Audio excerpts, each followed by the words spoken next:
E estamos com mais um vídeo da nossa edição do dia 27 de maio. Esse assunto realmente chega a ser, sinceramente, chega a ser constrangedor. É constrangedor. Mas por que eu digo constrangedor? Porque eu estou falando de fome, eu estou falando de família, eu estou falando de pátria. Família, pátria, emprego, muitos empregos, comida barata. Não foram as promessas desse maldito governo? Foram, né? Prometidas tanto pelo presidente Bolsonaro quanto pelo incompetente e irresponsável, agora eu acrescento, e irresponsável, Paulo Guedes. Sim, ele é irresponsável. Uma das irresponsabilidades dele, que também mente indireto, por exemplo, é dizer que nesse momento, já anualizado em 2022, a inflação deve ficar em 7,9%. Só para vocês entenderem o buraco da mentira eleitoral, nós já estamos só até abril com 7%. Aí, lá em Davos, agora, ele falou que a inflação já está cedendo. Quando você vai no mercado e você vê a inflação cedendo, é só mentira. Ele tinha desaparecido agora das eleições, não é? Tinham escondido ele pela incompetência dele, mas a campanha do Bolsonaro parece que colocou ele de novo aí no cenário só para mentir cada vez mais. E também, quando eu me refiro à questão do constrangimento, é como ainda, não é? Agora, na última pesquisa da Datafolha presidencial, o Bolsonaro, no primeiro turno, ainda aparece com 27% das intenções de voto. O constrangimento é pelo fato de que somente 1% da população brasileira é considerada rica. O restante não é. E 90% é muito pobre ou quase pobre. Essa é a realidade. Então, como tanta gente pobre, não é? Pode o presidente Bolsonaro ainda, um completo incompetente e irresponsável com o país, que nunca fez absolutamente nada pelo povo, nada, só fez tumultuar a nossa nação, só fez mentir, só fez criar casos, só fez atacar o judiciário, só fez atacar o STF, só isso que ele fez durante absolutamente os seus praticamente 4 anos de mandato. Mas como esse homem ainda está com 27% das intenções de voto? E como esse homem ainda tem, nesse momento, 44% das intenções de voto dos evangélicos? Eu não consigo entender isso.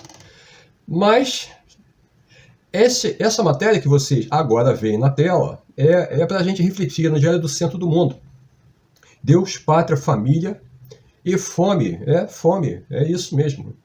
É um artigo que saiu na Folha do Fernando Brito e aqui é comentado, então, tá?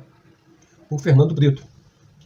Na verdade, não é do Fernando Brito, é do artigo da Folha do Fernando Canzian. Eu até li, tá? É realmente maravilhoso o artigo enorme, tá? Mas aqui é comentado pelo Fernando Brito. E segue aqui, tá? Cada frase da reportagem de Fernando Canzian na Folha é uma tragédia. Eu acabei de descrever a tragédia. A começar pelo próprio título, Fome no Brasil supera a média global e atinge mais as crianças. Aqui vocês podem ver também, aqui já no Brasil 247, fome no Brasil ultrapassa média global pela primeira vez, aponta a pesquisa Gallup. Os números também apontaram que entre as mulheres a taxa de insegurança alimentar no Brasil chega a 50%. Gente, essa história de insegurança alimentar é só um sofisma. Sofisma significa uma maneira disfarçada, tá, de tentar enganar você para dizer que as pessoas não passam fome. Tá? E eu já vou explicar como é que isso funciona. O que é insegurança alimentar? É aquela pessoa que ela não sabe se vai comer ou não naquele dia. Ela pode comer ou não pode comer. Não é? É exatamente isso que significa insegurança alimentar. Por exemplo, se a pessoa ela é uma latadora de latinha, aqui na minha rua passa todo dia. Se ela encontra latinha e vende naquele dia, a família vai se alimentar naquele dia, ele vai comprar comida. E se não encontra, se outros já pegaram? Porque é uma disputa mesmo aqui. Eles não vão comer, eles vão passar fome. Ou seja, isso é insegurança alimentar. Eles não têm segurança se vão comer, vão almoçar, jantar, tomar café. Entendeu? Para mim isso é fome, é uma maneira disfarçada. Tá? Então, só nesse retrato, os últimos dados que a gente tinha aqui interno, eram de 105 milhões de brasileiros em segurança alimentar, homens e mulheres, incluindo, obviamente, velhos, crianças, e 20 milhões passando fome. Então, esse é o retrato do governo Bolsonaro. Então, eu fico imaginando, né, como ainda nós temos da ordem de 27% do povo brasileiro, que com certeza está na faixa daqueles mais ferrados, né? Porque mais da metade hoje está precarizado, ainda pensando em votar de novo nesse desastre chamado Jair Messias Bolsonaro. E aqui ainda, vocês estão vendo, né? Agora de novo, fome no Brasil ultrapassa a média global pela primeira vez, aponta a pesquisa Gallup, como eu disse. E no caso das mulheres, a taxa chega a quase 50%. Se fosse o número de 50%, né, a população brasileira é de 214 milhões. 50% de 214 milhões, tá, são 107 milhões. Por que eu digo 50%? São 107 milhões de mulheres. Tá? Porque o número de mulheres aqui no Brasil, segundo o censo de 2021, está aqui. Tá? São 51,7% de mulheres. Então, dá mais ou menos 107 milhões de mulheres. E aí, se é 50% em segurança alimentar, significa que desses 107 milhões, mais ou menos 53 milhões, quase 54 milhões, passam uma necessidade premente, não sabe se vai dar comida para o seu filho ou não, entendeu? É a tal da insegurança alimentar, como eu acabei de explicar. Tá? E aqui de volta, então, como vocês estão vendo na tela agora, do DCM, por Fernando Brito. Vou iluminar. Cada frase da reportagem é uma tragédia, a começar pelo próprio título. Fome no Brasil supera a média global e atinge mais as crianças. Né? E essa taxa, ela agora, em 2021, são de 36%. 36% a taxa, então, de pessoas, tá? A quem faltou meios para comprar comida. É simplesmente isso, 36%. Sabe o que significa isso, gente? Significa 77 milhões de brasileiros. É simples assim. Entre as mulheres, a taxa chegou a 47%, e aí, por isso que no Brasil 247 está próximo de 50%, e a 45% para pessoas com idade entre 30 e 49 anos. Então, só entre as mulheres, você já tem 50 milhões, tá? É claro que não dá, os outros 45% eu não posso fazer o somatório porque tem mulheres que estão nessa faixa. É duro.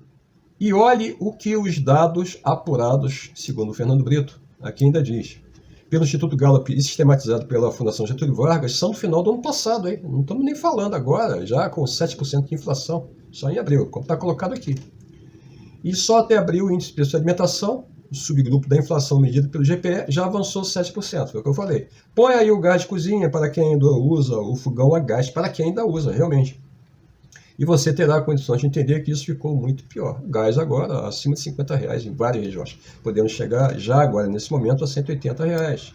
Enquanto isso, o governo Bolsonaro, só no primeiro trimestre, desde 2019 até agora no primeiro trimestre, ele embolsou de imposto de dividendos, talvez você não saiba, mas o governo embolsou 447 bilhões de reais, enquanto o povo não tem condições de cozinhar mais com gás, porque não tem mais condições de comprar. É isso. Então é horroroso o caso, é horroroso. E aqui é uma provocação, evidentemente, né?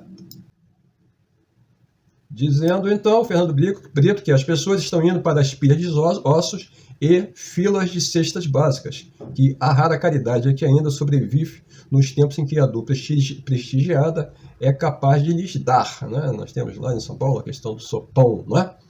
Sopão lá do Padre Lancelotti, ainda com a população não, né? Com os endinheirados, né? Contra. É assim, Deus é assim, é o lema do Bolsonaro. É assim, Deus, pátria e família, que invocam, esquecendo de acrescentar. E fome também. Essa é a dura realidade desse governo. Agora, mais uma vez falando, como ainda 27% nesse momento de brasileiros ainda pensam em votar em Bolsonaro. Eu não consigo entender isso. Sinceramente, eu não consigo entender.